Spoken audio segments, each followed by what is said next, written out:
नमस्कार, मैं हूं आपके साथ गौरव राजेंद्र। बुलेटिन की शुरुआत करते हैं। मुख्यमंत्री धामी ने देवभूमि कॉलेज ऑफ एजुकेशन में आयोजित मुख्य सेवक जनता मिलन कार्यक्रम में प्रतिभाग कर स्थानीय जनता की समस्याएं सुनी। जहां जनता मिलन कार्यक्रम में लोगों द्वारा कई समस्याओं से मुख्यमंत्री को अवगत कराया गया, वहीं कुछ समस्याएं सड़क निर्माण, जल भराव, पेयजल, स्वरोजगार और सौर ऊर्जा समेत कई समस्याएं रखी गई, जिसमें सीएम ने लोगों की समस्याओं के निस्तारण के लिए अधिकारियों को निर्देश दिए।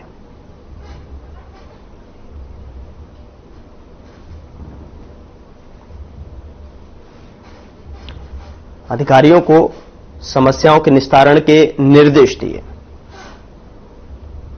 सीएम धामी ने जन समस्याएं सुनी, साथ ही साथ अधिकारियों को जन समस्याओं के निस्तारण के निर्देश दिए।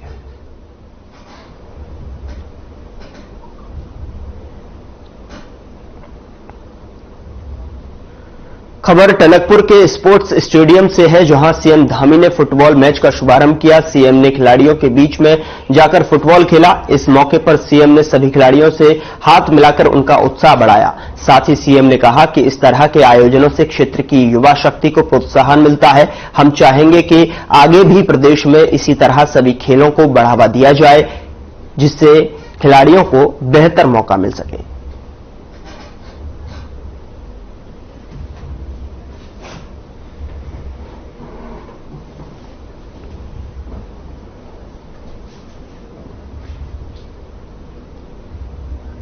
सीएम धामी ने शुभारंभ किया और साथ ही साथ खिलाड़ियों से हाथ मिलाकर खिलाड़ियों का उत्साहवर्धन किया।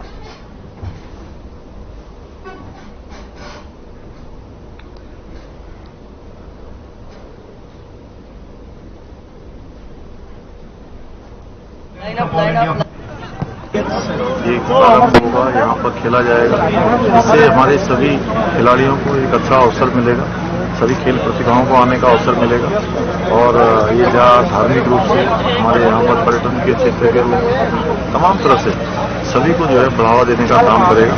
मैं इस अवसर पर सभी को, खिलाड़ियों को, इसमें भाग लेने वाले प्रतिभागियों को, इस खेल के आयोजन करवाने वाले अरोड़ा जी और हमारे देवेंद्र बिष्ट जी को भी बहुत बधाई देता हूँ। उधर विधानसभा में स्पीकर रितु खंडूरी ने एक सर्वदलीय बैठक की, जिसमें पक्ष और विपक्ष के विधायक मौजूद रहे। आपको बता दें कि बैठक में प्रदेश में होने जा रहे शीतकालीन सत्र को लेकर चर्चा की गई। विधानसभा स्पीकर रितु खंडूरी ने जानकारी देते हुए बताया कि अभी तारीख तय नहीं है, लेकिन विधानसभा की प्राथमिकता है कि सत्र को 16 नवंबर से पहले हर हाल में शुरू करवाया जाए। वहीं नेता प्रतिपक्ष यशपाल आर्य की माने तो विपक्ष सत्र को गैरसैंण में करवाना चाहता है, जिसको लेकर पूरा विपक्ष एकजुट है। इसके साथ ही राज्य स्थापना दिवस गैरसैंण में मनाने पर भी मंथन हुआ।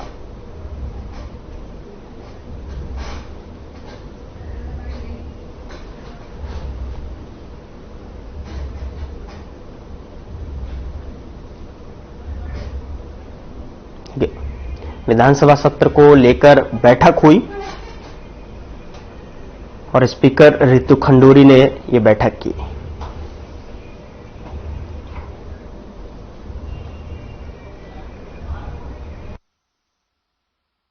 बैठक इसलिए बुलाई थी कि हम अब आप जान रहे हैं कि 16 दिसंबर से पहले हमें सत्र करना है और ये बैठक इसलिए थी कि हम लोग आपस में चर्चा कर लें कि तारीखों पे चर्चा कर लें और सदन कहाँ हो इसकी चर्चा करें। तो एक अच्छी चर्चा हुई है और सरकार तक हमने अपनी बात अब रख दी है। अब आगे निर्णय सरकार लेती है, जैसे आप जानते हैं। हमारी प्राथमिकता है, हमारी प्राथमिकता है कि गैरसैंण, भराड़ीसैंण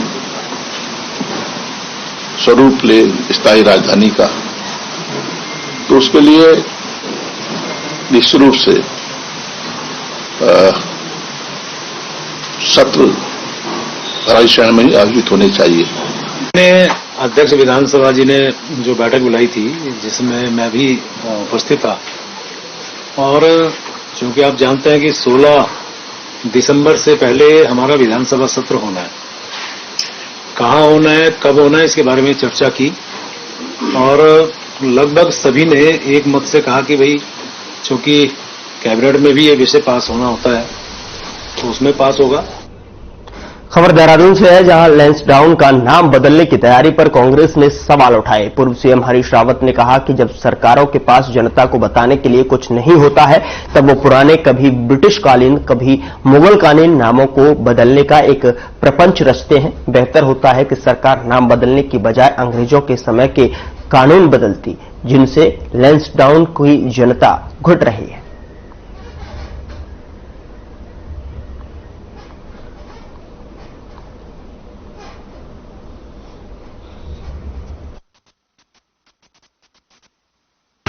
लैंसडाउन एक विश्व प्रसिद्ध नाम है। आप उस नाम को तो बदल रहे हैं, लेकिन अंग्रेजों का जो कानून जिससे वहां की सीमित पॉपुलेशन, जो नागरिक आबादी है लैंसडाउन की, घुट रही है, उसको नहीं बदलेंगे। उसी तरीके से हमारे देहरादून के अंदर कुछ कैंटीरियाज हैं, मसूरी में है। नाम में क्या रखा है, और भी कुछ नाम अंग्रेजों ने रखे, लेकिन वो विश्व प्रसिद्ध नाम है। मसूरी विश्व प्रसिद्ध नाम। खबर देहरादून से है, जहां लैंसडाउन का नाम बदलने की तैयारी पर कांग्रेस ने सवाल उठाए हैं। पूर्व मुख्यमंत्री हरीश रावत ने कहा कि जब सरकार के पास जनता को बताने के लिए कुछ नहीं होता, तो पुराने कभी ब्रिटिशकालीन कभी मुगलकालीन नाम को बदलने का एक प्रपंच रचती है। हरीश रावत ने कहा, शहरों का नाम बदलने की बजाय बीजेपी को विकास पर ध्यान देना चाहिए। बीजेपी का मानना है कि गुलामी के अंश जो हमारे देश में अभी भी हैं, उसे हटाकर अगर कोई नया नाम दिया जाता है तो यह सरकार का एक सराहनीय काम है।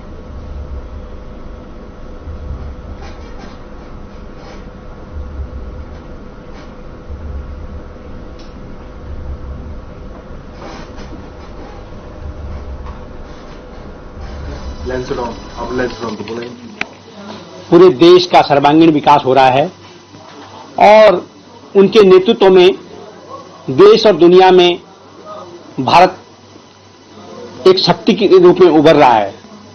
और उन्होंने, माननीय मोदी जी ने देश को, भारत के नए निर्माण की बात की है। और उसी के तहत जब हमारी गुलामी की जो पहचान कई अंश यहां देश के अंदर हैं, उनको हटा करके अपने नए भारत के निर्माण की बात चल रही।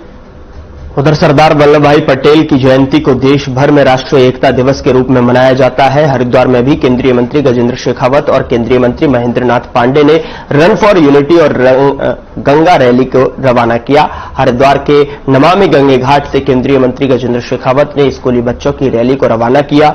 गंगा स्वच्छता का संदेश देने वाली ये रैली नमामि गंगे घाट से हर की पौड़ी तक निकाली गई। आपको बता दें कि वहीं भेल के स्टेडियम से केंद्रीय मंत्री महेंद्र नाथ पांडे ने भी रन फॉर यूनिटी रैली को हरी झंडी दिखाकर रवाना किया। कार्यक्रम में हरिद्वार के सांसद रमेश पोखरियाल निशंक समेत कई बीजेपी नेता भी शामिल हुए। इसके साथ ही लोगों ने राष्ट्रीय एकता की शपथ भी ली।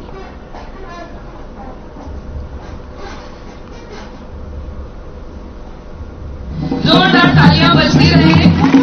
साथ में इस आज ये रन फॉर यूनिटी में दौड़ रहे माननीय प्रधानमंत्री जी ने स्वयं आज सुबह स्टैच्यू ऑफ यूनिटी से सरदार वल्लभ भाई पटेल को श्रद्धांजलि देते हुए ये संकल्प कि हम सब मिलकर के देश को श्रेष्ठ, संपन्न, समृद्ध और शक्तिशाली भारत बनाएं, ऐसा देश का आह्वान किया है। आज नमामि गंगे, जो गंगा के अविरल बनाए रखने और गंगा को निर्मल बनाए रखने के लिए माननीय प्रधानमंत्री जी की प्रेरणा से यशस्वी तरीके से काम करें। सरदार पटेल जी की ये जयंती पर पूरे देश के अंदर राष्ट्रीय एकता दिवस के रूप में हम सब मना रहे हैं। माननीय प्रधानमंत्री श्री नरेंद्र मोदी जी ने इसके लिए विशेष प्रेरणाएं दी हैं और माननीय गृहमंत्री जी ने संपूर्ण देश की सभी संस्थाओं को, उपक्रमों को एक विशेष निर्देश दिया है कि अमृतकाल के राष्ट्रीय एकता दिवस को बहुत उल्लास के संग मनाया जाए। उसी क्रम में भारी उद्योग मंत्रालय के लोगों ने आज भेल की इस मगर यहाँ आज इस राष्ट्रीय एकता दिवस। उधर पौड़ी जिले शहर में लौह पुरुष सरदार वल्लभ भाई पटेल के जन्म दिवस को राष्ट्रीय अखंडता दिवस के रूप में मनाया गया, जिसको लेकर खेल विभाग और नेहरू युवा कल्याण केंद्र के संयुक्त तत्वाधान में इंडोर स्टेडियम से लेकर मुख्य शिक्षा अधिकारी कार्यालय तक रन फॉर यूनिटी मैराथन का आयोजन किया गया। जिला खेल अधिकारी गिरीश कुमार ने बताया कि आयोजित कार्यक्रम में रन फॉर यूनिटी के जरिए एकता का संदेश दिया गया है। बता दें कि लकी ड्रॉ के जरिए 5 खिलाड़ियों को खेल विभाग ने पुरस्कृत भी किया।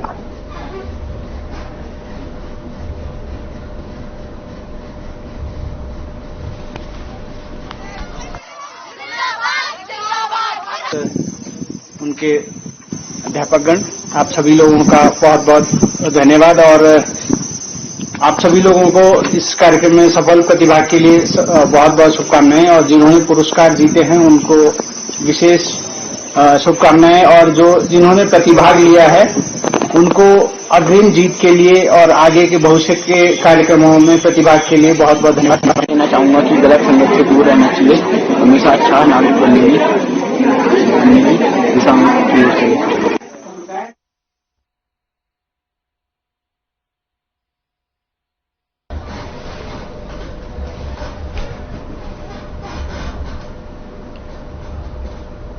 इस बीच बड़ी खबर का रुख करते हैं। बड़ी खबर हल्द्वानी से मिल रही है, जहां पर सीएम पुष्कर सिंह धामी का दौरा। तो इस बीच बड़ी खबर आप तक पहुंचा रहे हैं हल्द्वानी से। दौरे पर सीएम पुष्कर सिंह धामी, निर्माणाधीन सड़कों का किया औचक निरीक्षण, अधिकारियों को दिए काम में तेजी लाने के निर्देश, सड़क निर्माण में लगे उच्च गुणवत्ता की सामग्री, ये सीएम की तरफ से कहा गया है। हल्द्वानी से बड़ी खबर आप तक पहुंचा रहे हैं, जहां पर दौरे पर सीएम पुष्कर सिंह धामी, निर्माणाधीन सड़कों का किया औचक निरीक्षण, अधिकारियों को दिए काम में तेजी लाने के निर्देश। हल्द्वानी से बड़ी खबर आप तक पहुंचा रहे हैं। दौरे पर सीएम पुष्कर सिंह धामी, निर्माणाधीन सड़कों का किया औचक निरीक्षण, अधिकारियों को काम में तेजी लाने के निर्देश भी दिए हैं। साथ ही साथ सड़क निर्माण में लगे उच्च गुणवत्ता वाली सामग्री, ये सीएम की तरफ से कहा भी गया है। इस वक्त की बड़ी खबर आप अपने टेलीविजन स्क्रीन पर देख पा रहे हैं। निर्माणाधीन सड़कों का औचक निरीक्षण किया है।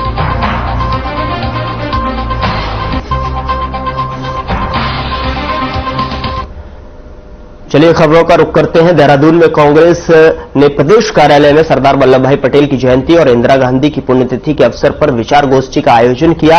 इस दौरान प्रदेश अध्यक्ष करण माहरा ने बताया कि दोनों ही कांग्रेस के बड़े चेहरे रहे हैं और देश के विकास के लिए अपना योगदान पूरे जीवन काल में देते रहे हैं। आने वाले भविष्य में लोगों को इनके बारे में पता चलता रहे, इसीलिए इस गोष्ठी का आयोजन कांग्रेस हर साल करती है।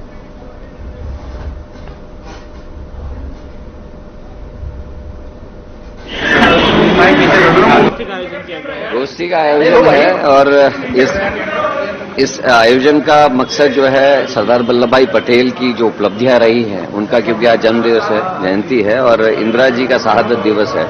दोनों ही महान विभूतियां कांग्रेस से हैं और उन्होंने राष्ट्र के लिए अनेकों कार्य किए हैं और उनका बलिदान इंदिरा जी का जो है वो भी बहुत महत्वपूर्ण है, जिसकी जानकारी नई पीढ़ी को होनी चाहिए। उधर गदरपुर में सरदार वल्लभ भाई की जयंती के मौके पर 15 बटालियन एनडीआरएफ मुख्यालय से रैली का आयोजन किया गया। इस मौके पर कमांडेंट सुदेश कुमार दराल ने बताया कि राष्ट्रीय एकता दिवस के मौके पर एकता का संदेश देने के लिए जन जागरूकता बाइक रैली आयोजित की गई। रैली में एनडीआरएफ के अधिकारी, जवान और कर्मचारी शामिल हुए। ये बाइक रैली गदरपुर मुख्यालय से रुद्रपुर के इंदिरा चौक तक निकाली गई, जिससे लोगों को एकता के प्रति जागरूक किया गया। बाइक रैली में शामिल हुए जवान।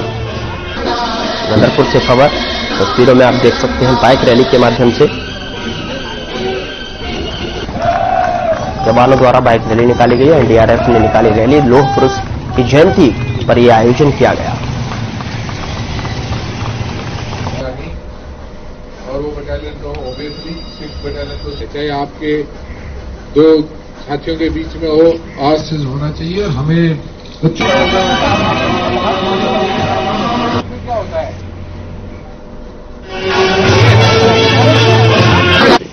राष्ट्रीय एकता दिवस पूरे देश में बड़ी धूमधाम से लोग मना रहे हैं और हमारे भी एनडीआरएफ के रेस्क्यूअर्स ने जो है इसमें अपना योगदान देने की कोशिश एक छोटी सी की है। आज इस बाइक रैली के माध्यम से पूरे जो है रुद्रपुर और गदरपुर वासियों को हम इसके जरिए मैसेज देना चाहते हैं, राष्ट्रीय सद्भावना का, राष्ट्रीय एकता का, कि हम सब लोग मिलकर एक साथ देश को बुलंदियों पर ले जाएं।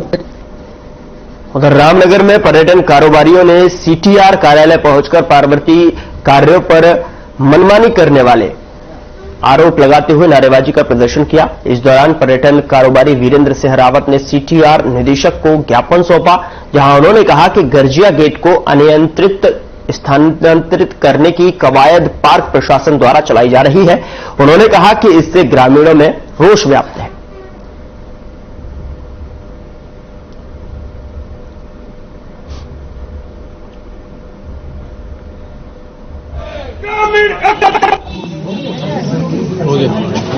देखिए, सरकार के द्वारा 2020 में कोविड नेशनल पार्क का गर्जिया जोन बनाया गया, जिससे कि क्षेत्र के लोगों को रोजगार मिल सके और लगातार 2 साल वहां पर गेट चला और कोई भी वहां पर दिक्कत नहीं रही। मगर अभी कुछ अनुमतियों का हवाला देते हुए उस गेट को रिंगोड़ा कर दिया गया, तो उसमें सब लोगों का जो विरोध था, तो उसमें एक रास्ता निकाला गया था कि गर्जिया से ही गेस्ट जाए और रिंगोड़ा से बाहर वापस आए, ऐसा प्रस्ताव भेजा गया था। मगर अभी ऐसा सुनने में आ रहा है कि पार्क प्रशासन तानाशाही रवैया अपनाते हुए ये मांग हम लोगों की नहीं माना। ढिकली क्षेत्र चिकन क्षेत्र के ग्रामीणों ने ज्ञापन दिया है कि गर्जिया जोन का जो प्रवेश द्वार है वो गर्जिया से ना हटाया जाए, तो इस संबंध में ज्ञापन देने के लिए आए थे। इस संबंध में कहना है कि कॉर्बेट टाइगर रिजर्व प्रशासन द्वारा इस तरीके के प्रस्ताव भेजे गए हैं NTCA को। अगर इस तरीके की अनुमति मिलती है तो उसके हिसाब से कार्य किया जाएगा। उधर लालकुआं में छठ महापर्व का त्योहार धूमधाम से मनाया गया। लालकुआं छठ पूजा समिति ने भी कार्यक्रम का आयोजन किया गया था। व्रतियों ने सुबह उगते सूर्यदेव को अर्घ्य देकर छठ पर्व को पूरा किया। कार्यक्रम में केंद्रीय रक्षा राज्य मंत्री अजय भट्ट ने भी शिरकत की। साथ ही उन्होंने नगर के दूसरे क्षेत्रों में भी आयोजित किए गए छठ कार्यक्रम में शिरकत की और छठ मैया की पूजा अर्चना कर लोगों की सुख समृद्धि की कामना की। उन्होंने कहा कि भक्ति और आस्था का पर्व छठ पूजा हमें जीवन में उल्लास और धैर्यवान बनने की प्रेरणा देता है।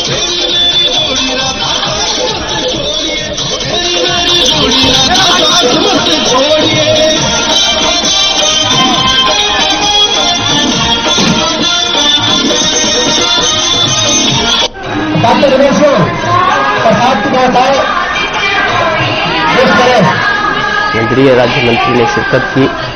धूमधाम से छठ महापर्व मनाया गया। लालकुआं छठ पूजा समिति ने कार्यक्रम का आयोजन किया गया, उसमें केंद्रीय राज्य मंत्री ने शिरकत की।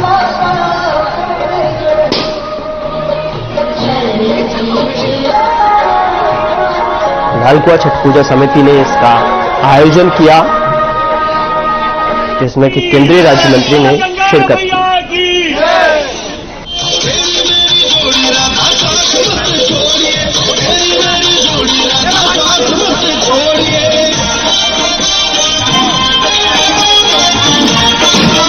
अपने को बहुत ही सौभाग्यशाली समझता हूं कि इतने पवित्र दिन पर मैं आज अपने लोगों के बीच में हूं और मुझे छठी माता को और सूर्य भगवान जी को पूजन करने का अवसर मिला, अर्घ्य देने का अवसर मिला कई जगहों पर। इससे बढ़कर कोई बात हो ही नहीं सकती है। सूर्य देव साक्षात भगवान हैं, जिनको हम दृश्यमान कर सकते हैं, हम देख सकते हैं। अभी सुबह उदय होंगे, थोड़ी देर पहले अस्तांचल को।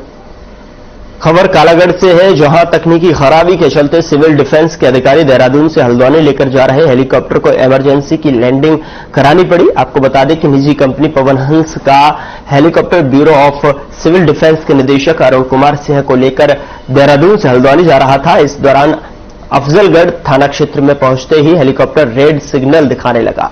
वहीं रेड सिग्नल देखने के कारण पायलट और सह पायलट ने अपनी सूझबूझ दिखाते हुए मीरापुर चौराहे के समीप एक खेत में की इमरजेंसी लैंडिंग कराई।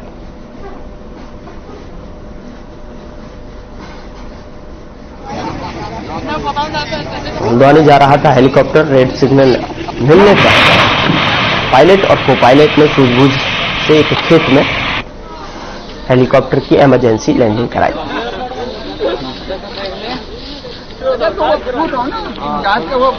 तस्वीरों में आप देख सकते हैं, रेड सिग्नल मिलने पर पायलट को पायलट की सूझबूझ से हेलीकॉप्टर की खेत में इमरजेंसी लैंडिंग कराई।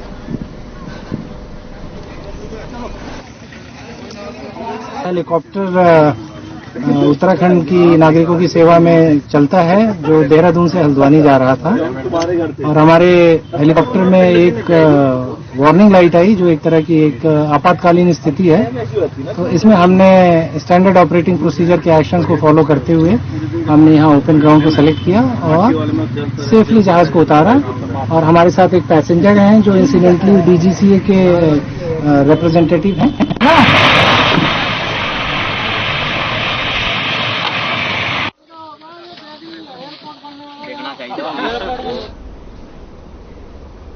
खबर रामनगर से है, जहां रानीखेत से बीजेपी के विधायक डॉक्टर प्रमोद नैनवाल ने एक बार फिर कांग्रेस के प्रदेश अध्यक्ष करण माहरा के लैंसडाउन का नाम बदलने के बयान पर सियासी बयान दिया है। साथ ही कांग्रेस के प्रदेश अध्यक्ष करण माहरा को अपनी ही विधानसभा में उनके बयान साथ ही साथ सड़कों का 97 से 95 सड़कों का खस्ताहाल बताते हुए करण माहरा को घेरने का प्रयास किया गया है। आपको बता दें कि उन्होंने कहा कि नाम बदलने से कुछ नहीं होने वाला, सरकार लैंसडाउन में अच्छे अस्पताल, स्कूल और सड़कें बनाए तो लोगों का कुछ भला होगा।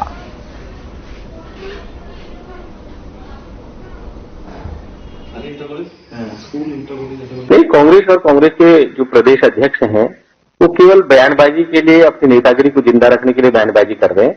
नाम पे बहुत कुछ रखा है जो हमारी प्राचीन संस्कृति से, हमारी विरासत से जुड़े हुए नाम हैं। किसी कारण अगर वो परिवर्तित हो गए हैं, अगर हमारे स्थानीय या उत्तराखंड के संस्कृति से नहीं मिलते और अंग्रेजों के पीरियड में या मुगल काल में वो नाम अगर बदल दिए गए तो उनको वास्तव में हमारे प्राचीन गौरव का जो हमको याद दिलाते, जो स्मरण कराते हैं, ऐसे नामों को रखना चाहिए। मैं पुरजोर समर्थन करता हूं इस मांग का।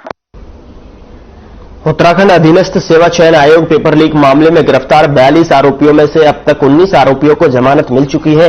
एक के बाद एक आरोपियों को मिल रही जमानत से विपक्ष सरकार की जीरो टॉलरेंस नीति और एसपीएफ की जांच पर सवाल उठा रहा है। साथ ही कांग्रेस इस पूरे प्रकरण की जांच सीबीआई से कराने की मांग कर रही है। कांग्रेस के प्रदेश उपाध्यक्ष सूर्यकांत धस्माना ने राज्य सरकार पर जमकर हमला बोला है।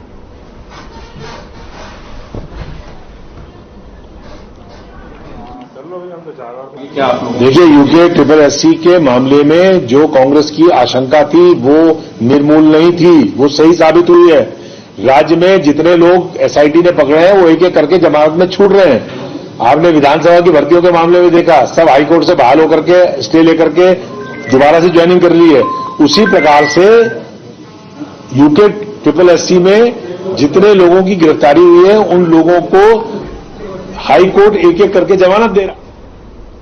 खबर उधम सिंह नगर के किच्छा कोतवाली से है, जहां कई लोगों ने मिलकर किच्छा कोतवाली के बाहर धरना दिया। दरअसल बीती 10 सितंबर को किच्छा के वरिष्ठ नेता सतीश गुप्ता के पुत्र विकास गुप्ता पर करीब 12 लोगों ने जानलेवा हमला कर दिया था। हमले में विकास गुप्ता बुरी तरह से घायल हो गए थे। बीजेपी नेता की शिकायत के बाद पुलिस ने आरोपियों के खिलाफ मुकदमा दर्ज कर लिया है और पीड़ित के परिजनों ने किच्छा पुलिस पर लापरवाही करने और आरोपियों को बचाने का आरोप लगाया है। बीजेपी नेता सतीश गुप्ता ने आरोप लगाया है कि आरोपियों ने पीड़ित पक्ष को रिपोर्ट्स वापस लेने के लिए खुलेआम धमकियां दी हैं।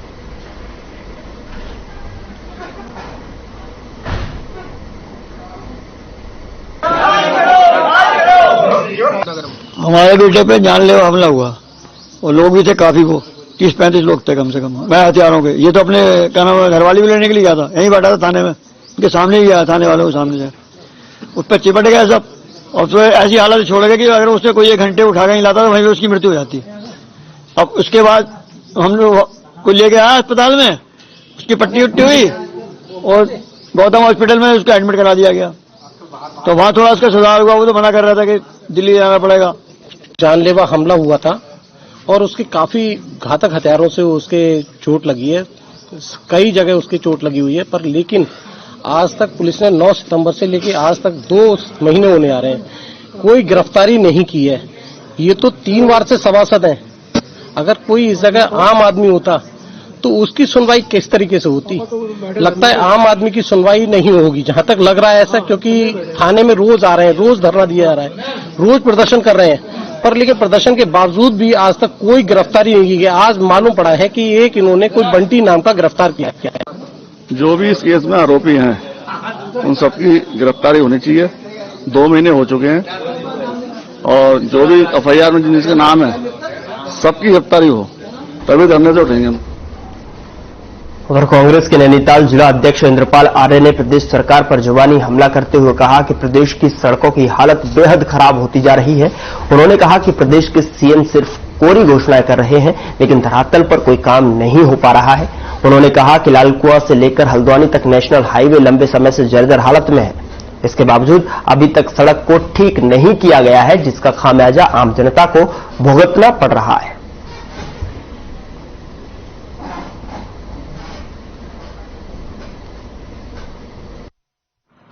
कर रहे हैं, खाली जनता को लुभाने का काम कर रहे हैं। होने कहीं पर कुछ नहीं है। स्थिति सब जगह रोडों की देख लिया आपने, सब गड्ढे हैं, लेकिन इनके कहने से वो गड्ढे भी नहीं भरा जा रहे हैं। लेकिन हवाई बात हो रही है, यहाँ पर कहीं पे मुख्यमंत्री का ऐसा कोई काम नहीं हो रहा जिससे जनता उसको देखे कि क्या हम मतलब कर रहे हैं।